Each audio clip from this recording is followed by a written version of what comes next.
بسم الله الرحمن الرحیم.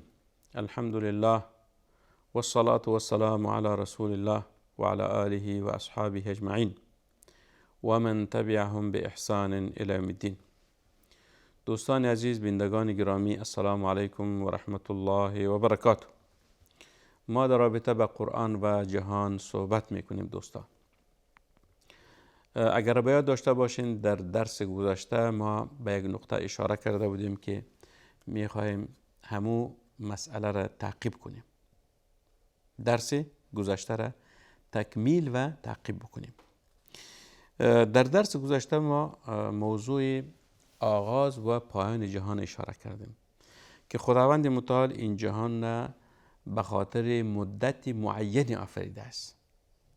وقتی که این زمان به پایان میرسد، جهان زوالش آغاز میگردد، نقطه پایانی جهان آغاز میگردد. پس این جهان جایگاه جاویدان نیست، لذا خداوند متعال برای انسانها عمرهای معینی داده است. وقتی که این عمر تمام شد، دیگر این انسان از دنیا چشم میپوشد و بر یک جهان دیگر انتقال میکند که او را جهان برزخ میگویند و بعد از جهان برزخ روز قیامت برپا می شود و بعد از روز قیامت اما الی الجنة و اما الی النار، مؤمنا به بهشت می روند و کافرها به جهنم می روند. این خلاصه چیز همین جهان است که ما در او زندگی می کنیم. یک نقطه را در درس گذشته خدمت شما عرض کردیم دوستا که خداوند متعال جهان آفریده است، نقطه آغاز و نقطه پایان. به هر دوش در قرآن کریم اشاره شده است. مثلا شما در بیشتری آیت ها اگر ببینین، مثلا خداوند متعال در رابطه به آفرینش آسمان اشاره میکند، به آفرینش آسمان اشاره میکند. در سوره چی ببینین؟ در سوره نبأ که اولین سوره جزء 30 هست، خداوند متعال چی میفرماید؟ اعوذ بالله من الشیطان الرجیم. الم نجعل الارض مهادا والجبال اوتادا وخلقناكم ازواجا وجعلنا نومكم سباتا وجعلنا الليل لباسا وجعلنا النهار معاشا وبنينا فوقكم سبعا شدادا وجعلنا سراجا وهاجا وانزلنا من المعصرات ماء ثجاجا لنخرج به حبا ونباتا وجنات الفافا. 16 آیت، از آیه 6 تا آیه 16، یعنی 10 آیت. این همش در رابطه به مسئله جهان هست. این همش در رابطه به مسئله جهان هست. مثلا در آیه 6 خداوند متعال در رابطه به آفرینش زمین فرمود که آیا ما زمین را مهدن، یعنی هموار نیافریدیم که شما بالا از زندگی بکنین؟ الم نجعل الارض مهادا والجبال اوتادا، و کوهها را همانند میخها در زمین کوبیدیم تا این زمین از لغزش و لرزش در امان باشد، تا انسان ها زندگی آرام بکنن. و خلقناکم ازواجا، شما را آفریدیم جفت جفت. و جعلنا نومکم سباتا، خواب شما را به خاطر آرامش هست. ثبات وقتی که انسان خواب می رود یعنی به خاطر عزیز که آرام شود، روح روانش و جسمش و فکرش، دماغش، همش باید آرامش ببیند. بعد از خداوند متعال چی فرمود؟ و جعلنا اللیل لباسا و جعلنا النهار معاشا. شب را آفریدیم لباسا، مثل لباس که می پوشاند جهان. لباس چیست؟ لباس بدن انسان می پوشاند. خدا می گفت شب همانند لباس وارست، لباس سیاه. این لباس سیاه بالای تمام جهان، یعنی تمام جهان در بر میگیرد و همش میپوشاند، هیچ چیز دیده نمیتونیم. شما اگر دیده باشین در روز ما آسمان میبینیم، هر چیز میبینیم، از مسافت خیلی دور کوه را میبینیم، در آسمان ابر میبینیم، بعضی اوقات حتی آفتاب میبینیم، ولو که شعاع آفتاب خیلی تیز هست، خیلی زیاد هست. دید آفتاب مشکل است، ولی دیده میشد که آل آفتاب در اونجاست، خصوصا مثلا در وقت غروب. وقتی که آفتاب غروب میکند شما میبینید که آفتاب شکل قرص میگیرد، قرص گرد. میبینیم همه ما شما، یعنی قبل از غروب 10 دقیقه شما ببینید آفتاب خیلی زیبا هر کس رو دیده میتواند. اما وقتی که طلوع میکند یا مثلا در وقت ظهر شعاعش زیاد میباشد، دید آفتاب که مشکل است. لذا خداوند متعال گفت که شب لباس هست و جعلنا النهار معاشا، و روز به خاطر کسب و کار است. معاشا معیشت. وقتی که روز میشود همه انسان ها از خانه های خود بیرون می آیند و به خاطر کسب و کار حرکت میکنن. یکی پادشاه هست، دیگه وزیر هست، دیگه رئیس هست، مدیر هست، کارمند عادی هست، یکی در اردو کار میکنه، پلیس هست، و مثلا یکی دکاندار هست. هر کس یک وظیفه خاص داره. یکی معلم هست. معاشا، یکی تاجر هست، یکی کشاورز هست، دهقان است، یکی دکتر و پزشک است، یکی انجینر و مهندس هست. این چیز یعنی وجعلنا النهار معاشا. روز به خاطر کسب و کار هست. هر کس به خاطر کارش حرکت میکند صبح. هر کس. چرا؟ به خاطر ازی که خداوند روز به خاطر کار آفریده است. شما کمتر انسان ها را میبینید که در شب کار بکنه. چرا؟ به خاطر ازی که شب به خاطر خواب هست و کسانی که در وقت شب کار میکنن خلاف قانون خداوند کار میکنن، خلاف سنت الهی کار میکنن. لذا او انسان ها دچار بیماری های مختلف میشون. چرا؟ به خاطر از اینکه خلاف طبیعت، خلاف فطرت، خلاف سنت الهی کار کردن. وقتی که شب میشود انسان فطرتاً، طبیعتاً تمایل به خواب دارد. چرا که اونجا تاریکی پایین میشود و این وقتی است که انسان در روز کار کرده، خسته، مانده، ذله است و به استراحت نیاز دارد. به استراحت نیاز دارد. لذا خداوند متعال گفت که شب بخوابید و در روز شما کار بکنید. و جعلنا النهار معاشا. باز عجیبش است که در آیه 9 خداوند متعال گفت که و جعلنا نومکم سباتا، و در آیه 10 گفت که و جعلنا اللیل لباسا. شب لباس وارست که همه جهان می پوشاند و خواب به خاطر راحتی شماست. خواب خود در وقت شب می باشد. انسان در شب می خوابد، در روز نمی خوابد. این چیز یک سنت الهی است و یک حالت فطری و طبیعی انسان ها و بشر هست. حتی نه تنها انسان ها، تمام زندگان ها در شب چی میکنن؟ به خانه های خود بر میگردن، خواب میشوند، استراحت میکنن. رسول صلی الله علیه وسلم چی فرموده است؟ فرموده است که لو تتوکلون علی الله حق توکله لرزقكم كما يرزق الطير تغدو خماصا و تروح بطانا.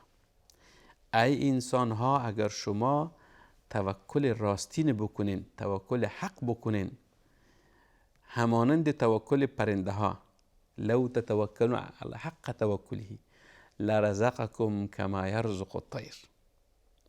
یعنی توکل انسان ها بالای خداوند خیلی ضعیف است، ولی غیر انسان ها توکلش بالای خداوند خیلی زیاد است. میگه خداوند شما را هم روزی میداد مثل که همین پرنده ها را روزی میدهد. پرنده چیست؟ تغدو خماصا و تروح بطانا. این پرنده ها تغدو خماصا، وقتی که شب صبح می شود میگه شکم هایشان خالی است. خماص یعنی شکمش خالی هست، هیچ چیز در شکمش نیست. چرا که طول شب خوابیده، همون غذاها را که در طول روز خورده و هضم شده و دیگه شکمش خالی است. مثل ما انسان هم به این شکل هستیم. انسان وقتی که شب هر قدر بخورد، بنوشد، وقتی که روز می شود دوباره اشتهایش تازه می شود، می خورد و می نوشد. به خوراک و نوشاک ضرورت دارد که انسان. بعد از خداوند متعال چی فرمود؟ تغدو خماصا و تروح بطانا. همین پرنده وقتی که صبح از خانه از آشیانش بیرون می آید، به خاطر چی؟ به خاطر یک لقمه نان، به خاطرش که شکمش سیر شود. و تروح بطانا، وقتی که عصر می شود یا شام می شود دوباره به خانهش بر می گردد. و تروح بطانا، شکمش پر می باشد از چی؟ از آب و غذا. از آب و غذا. هدف ما چی بود؟ هدف ما بود که خداوند متعال گفت و جعلنا النهار معاشا، یعنی روز به خاطر چیست؟ کسب و کار است که شما در روز کار کنید. در آیه 12 خداوند چی میفرماید؟ و جعلنا و بنینا فوقکم سبعا شدادا، ما بالای شما 7 آسمان مستحکم آفریدیم. شدادا یعنی مستحکم. مستحکم به این معنی است که نمی لرزد، سقوط نمی کند، به زمین نمی افتد و کهنه نمی شود، پاره نمی شود، سوراخ نمی شود. چی؟ همین آسمان ها. شدادا به این معنی شدادا.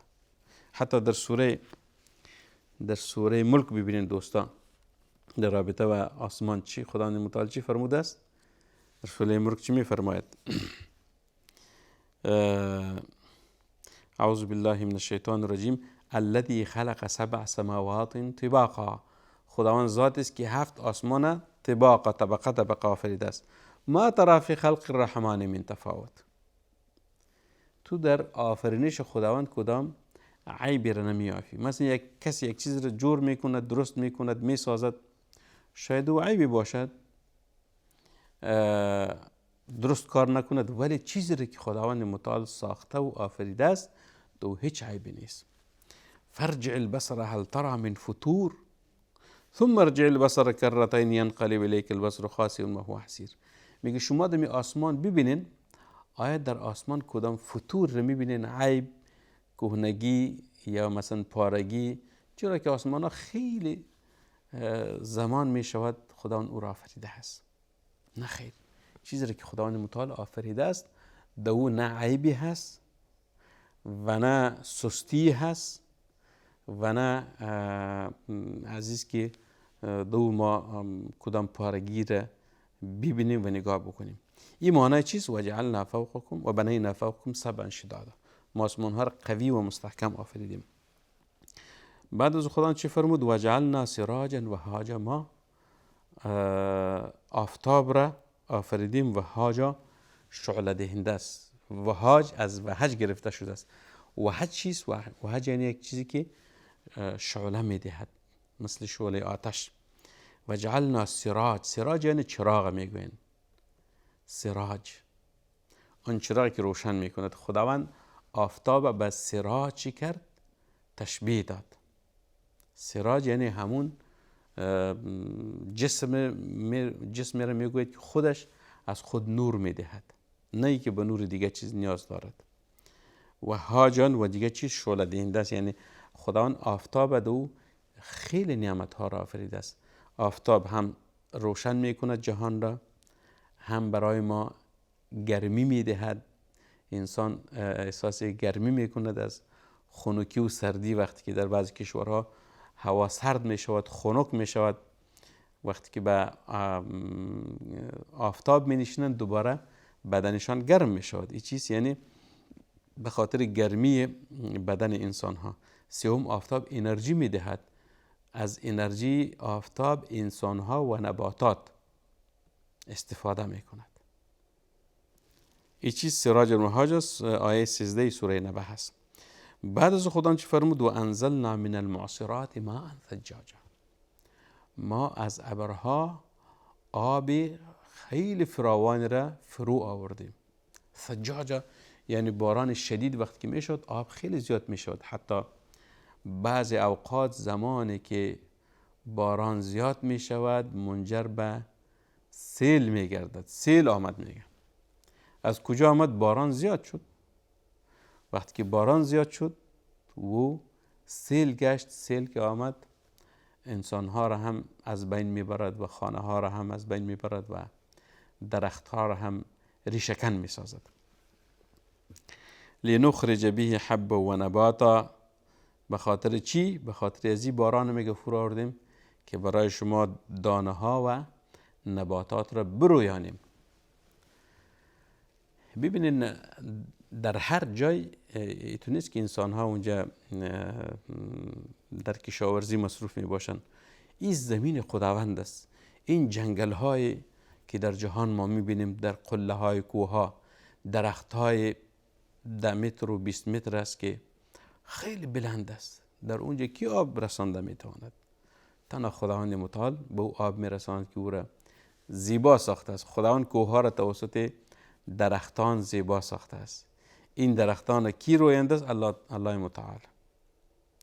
دانه ها را کی می رویند؟ خداوند متعال. این چیزی نظام خداوند است. بعد از فرمود و جنات الفافا، و ما باغهای انبوه.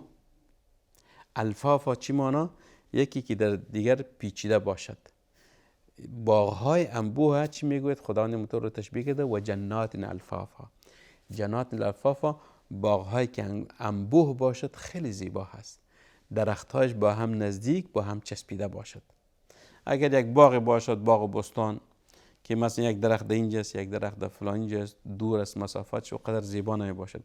اما وقتی که انبوه می باشد خیلی زیباست. این رو خداوند متعال گفت و جنات الفافا، توسط آب ما باغها و بستانهای انبوه را چی کردیم؟ آفریدیم. این آیت ها در رابطه به چی بود دوستا؟ یعنی از آیه 6 تا آیه 16 10 آیات در رابطه به مسئله آفرینش جهان بود که خداوند متعال در رابطه به جهان اشاره کرد. ما در آغاز صحبت ها گفتیم که این جهان جاودان باقی نمیماند، بلکه خداوند متعال چی کرده است؟ نقطه آغاز و پایانی رو برایش تعیین نموده است. این آیت‌های بود که به شکل نمونه خدمت شما در رابطه به مسئله آغاز جهان بر شما بیان کردیم که قرآن کریم تنها کتاب از نیست که انسان ما مسلمان ها بگویم بیاین قرآن تلاوت کنیم و به تجوید بخوانیم و تفسیر و ترجمه کنیم بس. نه خیر، قرآن از خود معنا و مغزای دارد که خداوند متعال این قرآن به خاطر یک هدف بزرگ نازل کرده است که همه مسائل دین و زندگی در قرآن هست. دین و زندگی که ما باید زندگی خود را هم مطابق نظام الهی آراسته بسازیم و دین خود را هم مطابق قانون خداوند تیار و عیار بکنیم. این چیزی نظام خداوند است، در حالی که هر چیز قرآن مطلوب است، هم تلاوت قرآن، هم معنای قرآن، هم تفسیر، هم ترجمه. ولی در تمام مسائل باید ما به قرآن کریم مراجعه بکنیم و مطالب قرآن، موضوعات قرآن باید به شکل درست بیاموزیم تا از اهل قرآن قرار بگیریم. و صلی الله و سلم و بارک علی سیدنا و نبینا محمد صلی الله علیه.